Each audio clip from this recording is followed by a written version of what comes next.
Welcome back, happy little workers. If you're new here, my name is Richelski and I play a lot of Salmon Run. In this video, I want to share 6 tips that will improve your skill set in Salmon Run. These tips apply both to freelance and squad games and will hopefully serve as a foundation to improve on. I want to share some of these tips that I wish people had told me when I first started playing Salmon Run in 2017. So without further ado, let's get into it. Number 1, learn your weapons. I didn't get to where I am now without practice and without struggling. When I first started this game, I did indeed have experience in other PvE or Horde mode games. However, Salmon Run really is different to almost every other game I've played. One of the biggest ways to get good is to understand your weapon, and I mean really truly understand them. Learn the ranges of your weapons and learn their limitations. Most importantly, learn their roles. Throughout this section, you'll be seeing different clips from me using different weapons and playing to their strengths. It's important to understand your weapons so you can understand the output you can do. This list is not exhaustive and will feature some notable exceptions. So whilst most of the weapon classes have the same pros and cons, bear in mind that some will deviate from the norm. This advice is also rather general and I will mention notable exceptions, but maybe I will save specifics for another video. For your short-range, high DPS weapons like dapples and sploosh, you can play aggressively and shred through enemies and bosses. However, your lack of range can land you in risky situations. To offset this problem, incorporate the map design to your advantage. Use height to take out steelheads and use walls to escape to safer areas. For your general class of shooters and jewelries, you mostly play in a supportive way. You want to be turfing as much as you can whilst also assisting with damage on enemies and slaying bosses. Because of your freedom of movement, you're also able to run eggs potentially quicker than the rest of your team, so bear that in mind. The key with weapons like this is to be constantly moving and constantly putting out as much ink as possible. For your splatlings, your movement is generally slower, but your damage output, DPS, is higher. Weapons like these are meant to be a mix of supportive and killing, so don't be afraid to hang back, find a safer place to stand and kill enemies from afar. You need to be able to provide ink for yourself and ensure the area you're playing in is safe, so be on the lookout for moors, scrappers and fish sticks that can make you stuck for turf. When you have the freedom and safety, you're able to kill enemies exceptionally well and be the slayer your team needs, but just be careful of your surroundings, it can change very quickly.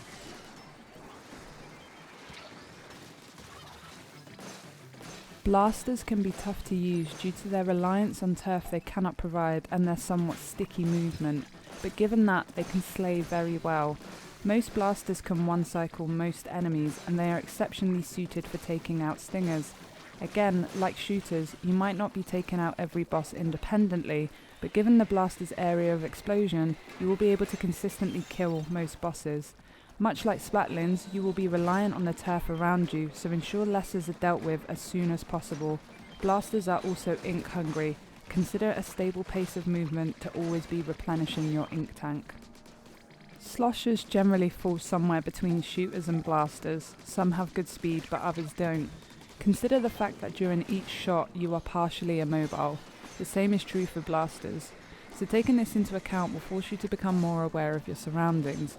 You might not prioritise small fire lessers, but they can hinder your movement. Sloshers are powerful and can damage enemies well. They are able to output turf at a decent rate, but again, like blasters, consider always being on the move to prevent becoming overwhelmed and losing turf. Rollers and ink brushes vary depending on which one you're given. A dynamo, for example, is very different to an ink brush. For your faster brushes and rollers, your role will be similar to shooters. Lots of turf, lots of supportive damage and consistently moving. You can take out most bosses independently with the faster rollers and roll over enemies to output more DPS. The same is true for both brushes, but the skill can be different and difficult. Play in a supportive way to offset these weaknesses. Throw bombs, manage turf and lessers around the basket, and throw out damage for any bosses you can see. Importantly, with these classes, you can be a knight in shining armour for your slower backline teammates. Protect your Hydra and keep the basket clean. I will probably make another video about Dynamo separately as it's a very unique weapon, but for now, play cautiously, always prioritise rolling over flicking and be mindful of your ink tank. Brellas and Wipers. These two classes are similar in a sense to shooters and sloshers except key notable differences. With the brellas you have canopies to protect you, and with the wipers you have charged shots. Your canopy with brellas can afford you safety and helpful resistance against hordes of lessers and explosion, whilst your charged attacks from wipers can assist with putting out higher levels of damage. Depending on which ones you have decent mobility and turf coverage. For the tenter, my main bit of advice is to always be thinking whether you want to deploy your canopy or whether you want to throw a bomb, because you can't do both. Lastly, for your chargers, your focus is slaying. All chargers can almost one cycle or one shot most bosses. There are notable exceptions. Tap shot in lessers is something you will need to get comfortable doing, but as nearly all chargers pierce, a fully charged up shot might be more effective for groups of lessers. Much like splatlings, you will want to hang back and play cautiously. Time your shots well and you can slay multiple bosses at once. Number 2, be adaptable. Whilst it's important to know your weapon and role within a Salmon Run squad, it's also equally important to be adaptable. This is honestly my number one piece of advice for anybody that is struggling in freelance games, as unlike squads, you don't know your teammates and you can't communicate. So whilst it's important to understand the limitations of your weapon, it's also important to remember that you need to adapt to the situation that is arising and happening in front of you. Everything I've said about what to do with your weapon is all well and good in theory, but in freelance you're often met with different situations. I've lost count of how many stingers I've had to take care of when I've been using a dynamo. Hint, find higher ground and throw some bombs. Adaptability is often the key difference between wins and losses in freelance, and it's the thing I think has personally made all the difference to how I play. It links back to understanding your weapons, because you might be able to find a way to cope with spawns not necessarily suited for your weapon class. For example, ink brushes are exceptionally fast at taking out stingers, but given your vulnerability, you need to be cautious of running into a mosh pit of lessers and not being able to survive. The explosher deviates from almost every other slosher given its niche use against flyfish. The dynamo can roll over almost every boss and even stinger pots at the right angle. Niche uses of weapons are important because they can make you succeed in games that objectively you think you can't. The reason tip 1 and tip 2 are together is because I think they are fundamentally linked, and understanding both weapons and adaptability is an extremely important way to understanding Salmon Run. This bit of advice is mostly suited to freelance, as in squad games you're able to communicate and shout for help. Don't be limited by the class and weapon role you have. Sometimes you will have to venture outside of it to ensure your victory. In addition, you will never see me make a tier list of good and bad weapons, as I think every weapon has some use, and whilst others are clearly easier to play with or stronger from a DPS point of view, every weapon is viable in Salmon Run.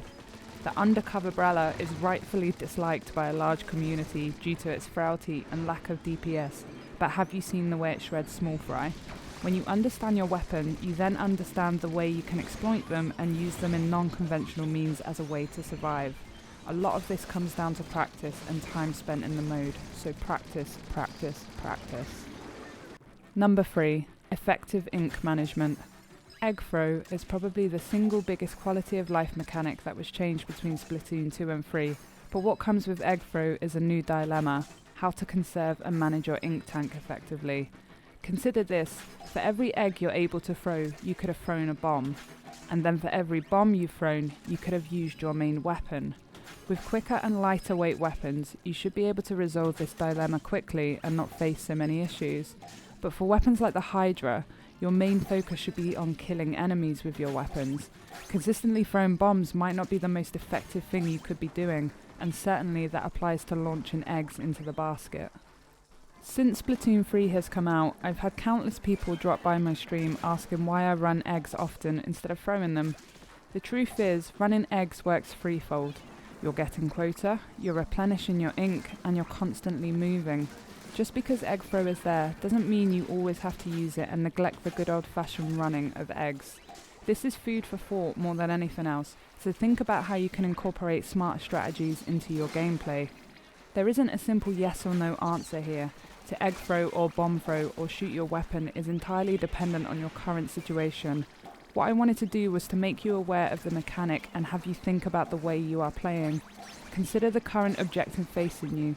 Is quota absolutely needed right now, or do you think killing enemies is of higher priority? Number 4. Learn your specials. Splatoon 2 only had 4 specials, and you could mostly expect to see them being used at certain times for certain bosses. But for Salmon Run in Splatoon 3, we've got more and no guarantees of which ones will be available during the game. I've already been in situations where an inkjet would have been perfect, and yet my team did not have one. So what can you do instead of that? Different specials have different pros and cons, so here's a non-exhaustive list with some general tips.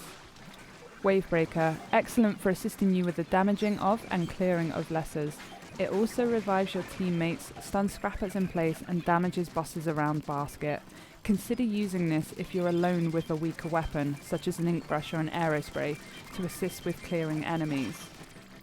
Reef Slider, essentially Splatoon 3's version of Splashdown, and it can be useful for clearing out immediate threats. It has some niche uses, but timing it to explode with steelhead cycles can be a perfect way to clear your surroundings. Just be mindful of the start and end lag, and the fact that one small touch can knock you off course. Killer Whale. Whilst not as good as the Stingray, it is effective for taking out static bosses such as stingers and flyfish. It also helps with damage against big shots. It does revive your teammates, but due to the nature of this special, that might not always work. This isn't a panic special. Consider using it 15 to 20 seconds before you think you need it. And by that I mean get rid of a few flyfish or stingers before you're overwhelmed at basket. Triple Ink Strike. Given that you can't swim when this is activated, you're left vulnerable for the duration. It also isn't as powerful as the other specials, so needs to be used with some thought. This might change following the December 2022 patch, by the way. It works exceptionally well at taking out flyfish, stingers and fish sticks. You might need some practice with the aiming of this like I do, but once understood, it can be vital for taking out bosses far away from where you currently are. Crab. The crab is an amazing special that puts out so much damage, and it's also worth using as a protective means. You can roll up in a ball and the outer shell will protect you from a lot of damage before your special is cancelled. Given that you're immobile when you're using it, be careful and be on the lookout for moors, flyfish, rain and other enemies around you, but you can use this to defeat several bosses in one cycle. Booyah Bomb. It can be used as a panic button, think when you're the last player alive during rush, but it also serves a great use as being a special to clear smaller bosses at basket. Aiming to clear multiple bosses with it will prove useful. It can also be aimed at flyfish. Inkjet, commonly considered the best special because it serves so many purposes. You can use it to escape, it's fast, it's mobile, and it's excellent at one-shotting bosses. Its exhaust also does decent damage to things underneath it. It does provide a decent panic button, but like all specials, its real use and power comes from knowing when to use it. For example, clearing multiple stingers and flyfish to help control the flow of a game. The best rule of thumb I tend to go by, especially for freelance, is does my weapon do what my special can? For example, I have a dynamo and 3 stingers have spawned. It's far quicker and easier to deploy many of the specials than to throw bombs at all stingers. To counter this, I may have the dapple jewellies and see 3 big shots. I am unlikely to use a special here as the dapples output so much damage that it's not an effective use. Combine your weapon with your adaptability and your special, and I promise you will start clearing more waves. Number 5. Don't hyper-focus. You could argue with some degree of rationality that in Splatoon 2 you were either a boss killer or an egg runner, and you could mostly get away with performing that way in your games, but now the times have changed and you have to do both. Every single person should always be killing enemies and running eggs this game. The key to performing better is to always be doing something with your time. Hazard level max has such high quotas that you not throwing in an extra egg or 2 can be the difference between a pass and a fail. Whilst you're at basket, you should consider running eggs as often as you can, whilst also taking note of the spawns and cycle the bosses are in. For instance, a steelhead is not attacking yet, so I will run eggs. When it attacks, I will kill it and then carry on running eggs. Learning how to combine objectives is important given the higher quotas in this game. I've mentioned this in previous videos, but optimizing your time, routes and objectives is paramount to success, so always be thinking when you can deposit eggs during the flow of the wave you're in. Proceeding to ignore eggs to always kill bosses harms your team and the overall objective. It's great that you got 30 boss kills, but why did you fail? Again, much like other points, adaptability is key here, as if you're a slower weapon, you're likely to be focusing on killing bosses rather than egg running. Try to incorporate both into the way you play, even if it is just crowd control whilst running eggs. Number 6, play with others. Find others in the community, find streamers, find YouTubers, ask questions. If you can, ask for reviews of your gameplay. Be willing to accept feedback and criticism in order to improve. Since I made contact with the largest Salmon Run community in early 2020, my gameplay has increased immensely. Before this, I was usually playing freelance by myself. There was a world out there that I was missing. So much information, statistics, styles of plays, and discussions. It can be daunting, but once you put yourself out there, you'll only ever improve. I was nervous about streaming and potentially embarrassing myself, but after falling into the water 10 times, you get over it. You're never going to have an answer or an opinion on everything, so seeking out other players can be a great way to improve, or at the very least, make you approach the game differently. Before I started streaming, I didn't know the squeezer had the tap shot mechanic. I'd never used it outside of Salmon Run and wondered why it was so weak. Well, turns out I was using it wrong. So yeah, find other communities. Can you wait till a chance to say hi? Oh, hello. It's fine, midnight madam. Yeah. It's midnight in the UK. I'm addicted to Salmon Run. And I have no life. There we go. Nice to meet you. Salmon Run. Yeah. These we all like floppers right Salmon next to Run. the basket. I did it. Death with my brelly. Oh, wait. What? How did I die? Yo. I'm bringing dangers with me. What's It's hard to say. I had a match and a half right there. You, All Becca! Thank you so much for the raids! Welcome, homies. We do it Salmon Run with friends.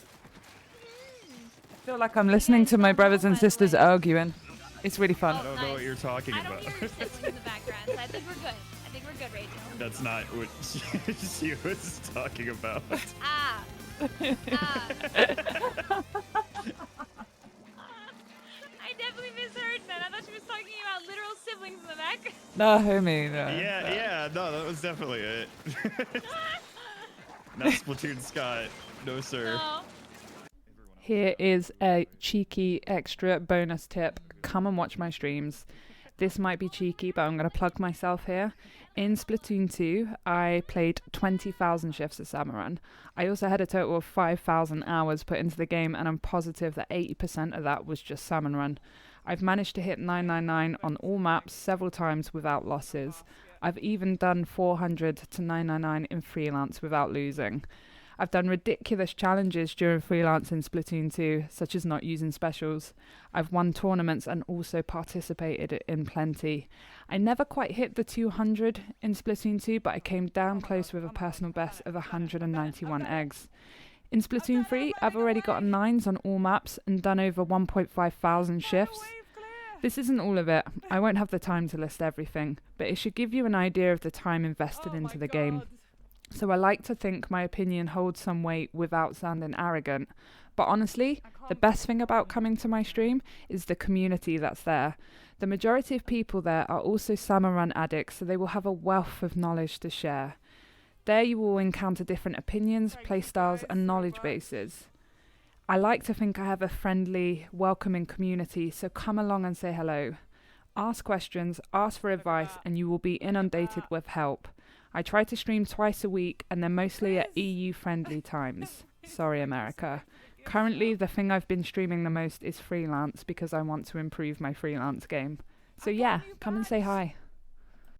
Thanks so much for watching, and thanks so much for the support and the kind words I've had since I started this channel. The fact that so many of you are watching and leaving me feedback is so great, so thanks so much. I hope you enjoyed this, and if there's anything else you'd like me to cover in the future, do let me know. I'll see you soon.